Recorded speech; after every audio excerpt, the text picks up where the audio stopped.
So as it turns out, Pi is not alone on this life raft at all. Not only is there a wounded zebra, there is also another top predator, the hyena. And hyenas are very ugly. They're very kind of repulsive creatures. Like as this picture of a hyena shows, they're kind of, some weird mishmash, part bear, part, almost dog-like, but also kind of scavengers, and they rip apart animals, and um, they're very sort of brutal killers. And if you remember back to part one, there's a little foreshadowing when you think back now of all the information that you gained about animals in the early parts of the novel, and how that applies when Pi's aboard the life raft now with these wild animals. But he describes the hyena in an earlier section. So if we just rewind a little bit and look at that earlier description of the hyena, we can sort of get a little bit more sort of insight into how the hyena is going to behave while aboard this life raft. If you remember way back in the earlier parts of the novel, Pi's father walked him through the zoo and pointed out how each animal is very dangerous, from the smallest guinea pig to the elephant. But he stopped at the hyena and mentioned certain information about the hyena and how they behave and how they are predators. So he says the hyenas, this is on page 40 where we're given this information. The strongest jaws in nature, don't think that they're cowardly or that they only eat carrion. They're not, and they don't. They'll start eating you while you're still alive. So there's a little clue there about how this hyena is going to behave when it's on the lifeboat. And it gives us, an insight into this very dangerous creature who is also aboard this life raft. So it appears Pi can't even rationalize, more than one animal on the life raft. So he assumes at this point that if there's a hyena there, Richard Parker can also be on the ship. So he assumes that Richard Parker had somehow disappeared in the middle of the night, jumped overboard, or left the boat. So he only sees at this point the zebra with its wounded leg, and then the hyena pops its head out, and he sees that creature for the first time. So it's going to be a very, a lot of tension aboard this boat once you factor in all the kind of different dynamics that each animal brings, whether it's a predator or, an alpha animal, or whether it's a prey animal, whether it's in good health or not. All these kind of issues play a factor or a role in survival, and we'll sort of see how that plays out in terms of like the food chain, or how it's kind of the survival of the fittest. In nature, the strongest animal always seems to survive the top of the food chain. So we'll see how that plays out in terms of which animals are able to make it off alive this life raft. So right now, circumstances are not looking good for Pi when he's on this life raft, and then all these animals are appearing to also be survivors alongside him. So there is another survivor. So in addition to the hyena and the zebra, we also have the appearance of Orange Juice, the orangutan. And in chapter 42, she comes floating on the surface of the water, floating on a big pile of bananas. So Pi is very happy to see her because he sort of grew up with the orangutan at the zoo, and she has a kind of almost maternal sort of love about her. So he calls her, he says she's as lovely as the Virgin Mary. Her flaming hair looked stunning. I cried, "Oh, blessed great mother, Pondicherry fertility goddess, provider of milk and love, wondrous arms spread of comfort, terror of ticks, pick her up of crying ones. Are you to witness this tragedy too? So he kind of bonds or feels more of a sort of almost like a human-like connection with the orangutan because orangutans are so sort of close to humans as, you know, a kind of species. So unlike a zebra or a hyena, he sort of has this closer connection with orange juice. And she's known as kind of a matriarch of the Pondicherry Zoo. She has given birth to two other orangutans. And she sort of, her whole, you know, experience on the life raft is very sort of as close to Pi as one of the animals. He sort of feels closest to her, I guess, because she sort of reflects a lot of human emotions, including sort of feelings of grief or mourning, because she sort of realizes that her sons are missing. They didn't make it onto the life raft. But she sort of also experiences the seasickness that Pi kind of can relate to as well, and he sees almost like a human expression in her face when she feels sick. But we do get so this contentious hierarchy is created on the life raft. So we have Pi, we have the hyena, we have orange juice, and then we have the wounded zebra, and then Richard Parker, who is sort of MIA at this point, missing in action.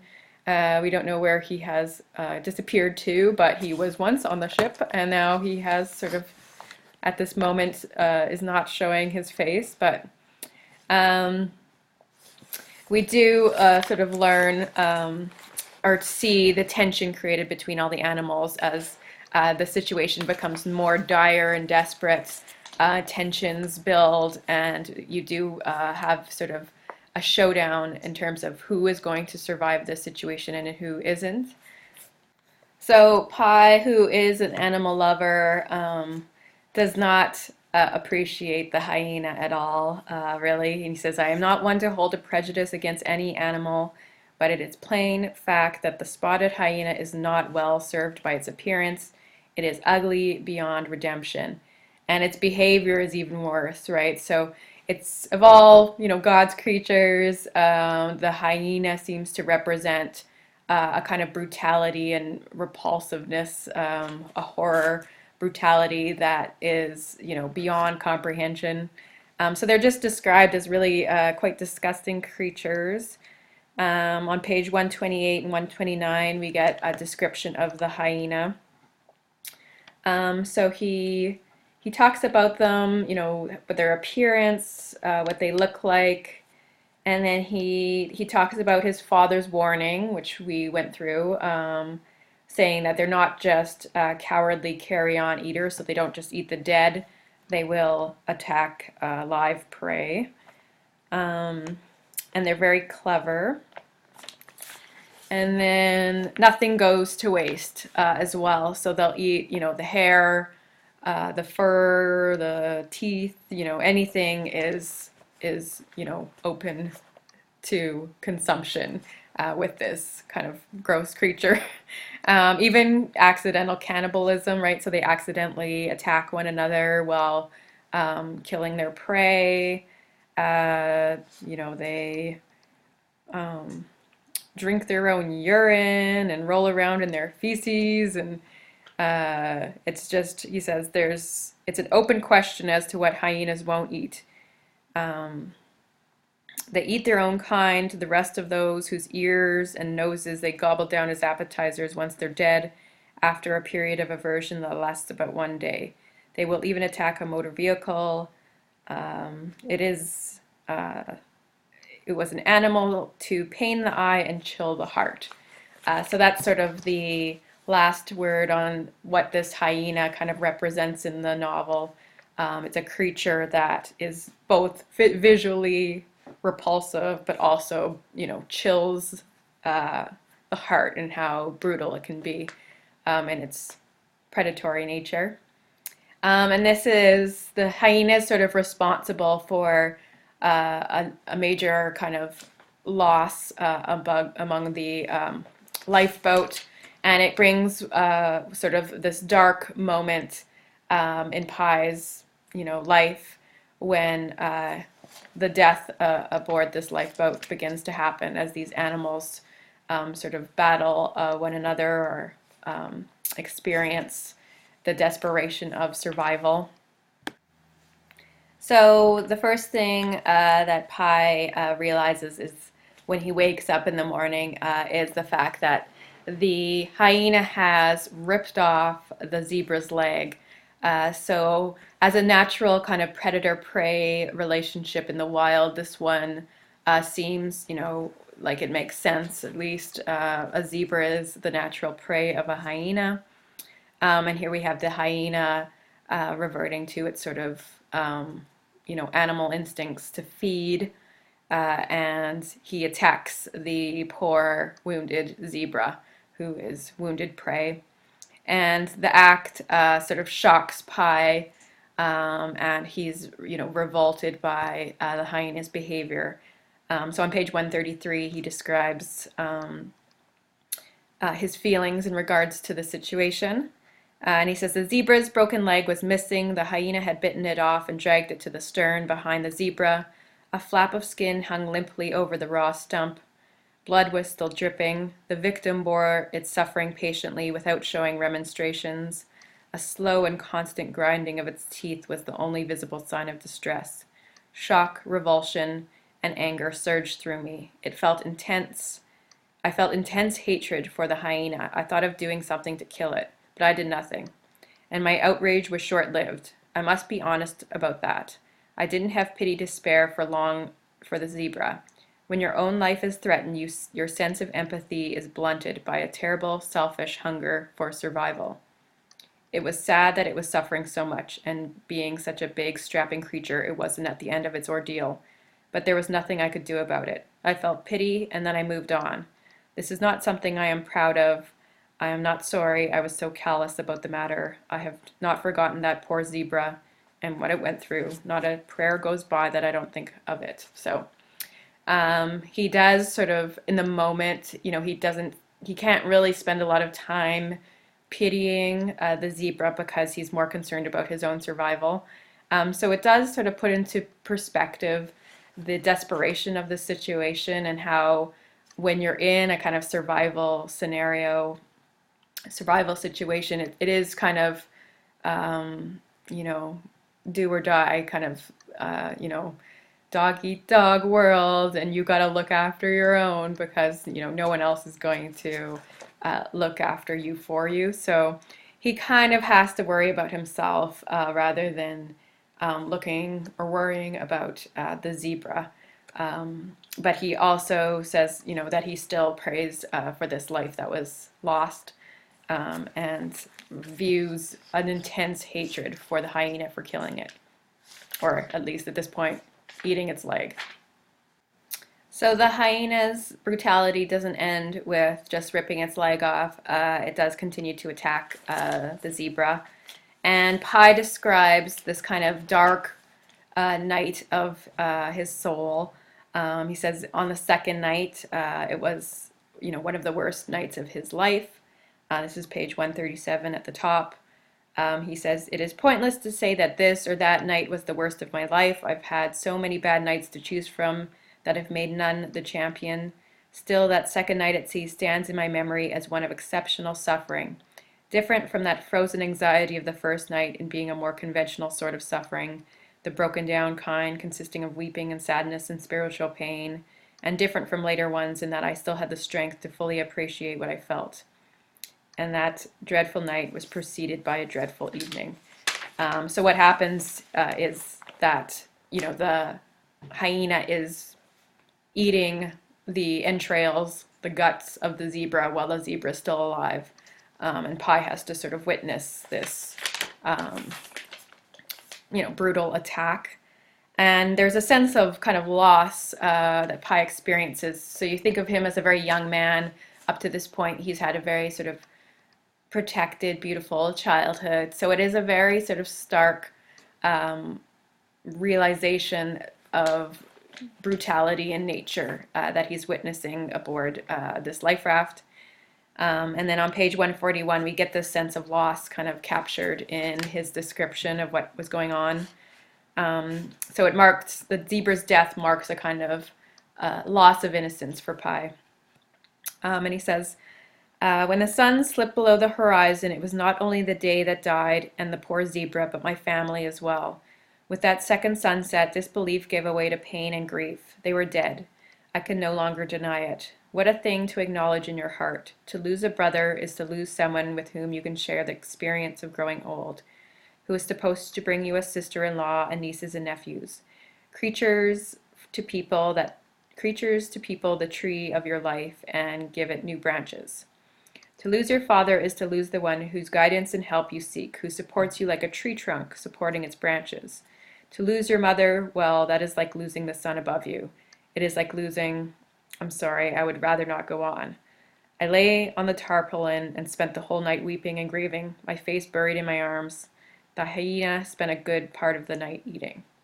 So this kind of horrible night marks his sort of recognition of loss in his family as well. So it's really dark, tragic circumstances really start to sink in. So it's not just the zebra losing its life that night, it's Pi realizing that he's also lost all of his loved ones, his family, in this ship tragedy. So the hyena does come to symbolize, not just, an ugly creature who's brutal, but it does sort of almost represent a presence of evil, of brutality in life, not just in the natural world, but the presence of, suffering and evil and all that that also, can we experience in life when we grow up. So it's a kind of loss of innocence that Pi experiences in this situation. And then even added to that tragedy of the zebra's death, we also have the hyena ending up attacking Orange Juice, the orangutan. First, she will fight back, but if you think about the food chain, how predators are at the top of a food chain and then other animals are lower down, you can sort of understand that, Orange Juice really didn't have a chance of, fighting, surviving in this scenario with a top carnivore predator on the life raft. But she does thump him on the head. So on page 142, she fights back.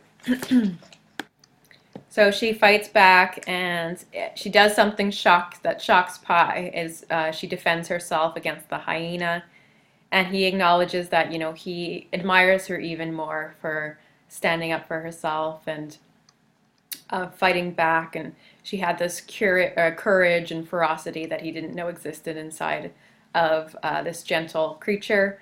But it does show you that even, some gentle creature or the little guinea pig or, innocent life will protect itself when threatened. So, all life has a kind of instinct that will defend itself, or, the survival instinct kicks in and you will do whatever you need to do in order to survive, including fighting and, protecting yourself from somebody who's threatening you. And it's really sad when Orange Juice dies. There's, it's like, oh, like you feel so bad when the gentle, kind orangutan who's so human and who's a mother dies at that moment. So even worse than the zebra, who was already wounded, is the death of the orangutan, Orange Juice. And Pi feels that as well on 145. He talks about, he says, she reminded me of us. Her eyes expressed fear in such a human-like way, as did her strained whimpers. She made an attempt to climb onto the tarpaulin. The hyena violently shook her.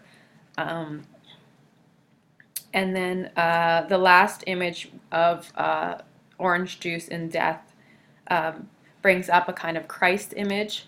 So at the bottom of 145, Orange Juice lay next to it against the dead zebra. Her arms were spread wide open, and her short legs were folded together and slightly turned to one side. She looked like a Simeon, Christ on the cross, except for her head. She was beheaded. The neck wound was still bleeding. It was a sight horrible to the eyes and killing to the spirit. So this is kind of almost like a spiritual, the dark night of the soul is what I called it, but it's kind of a spiritual death for Pi. Something that hurts his soul, seeing the death of Orange Juice, the orangutan. And the Christ image there, he says the simian Christ on the cross, like an orangutan is a simian, a monkey is a simian. But he's sort of bringing in kind of religious imagery to show or to depict the suffering of one of God's creatures. And it's at this moment that Pi realizes that he is not alone with the zebra or with the hyena after all, that Richard Parker is actually hiding underneath the tarp this whole time. So now at this point we have Richard Parker, Pi, and the hyena, all three aboard the life raft. The three survivors and alpha sort of animals, human, Bengal tiger, and the hyena.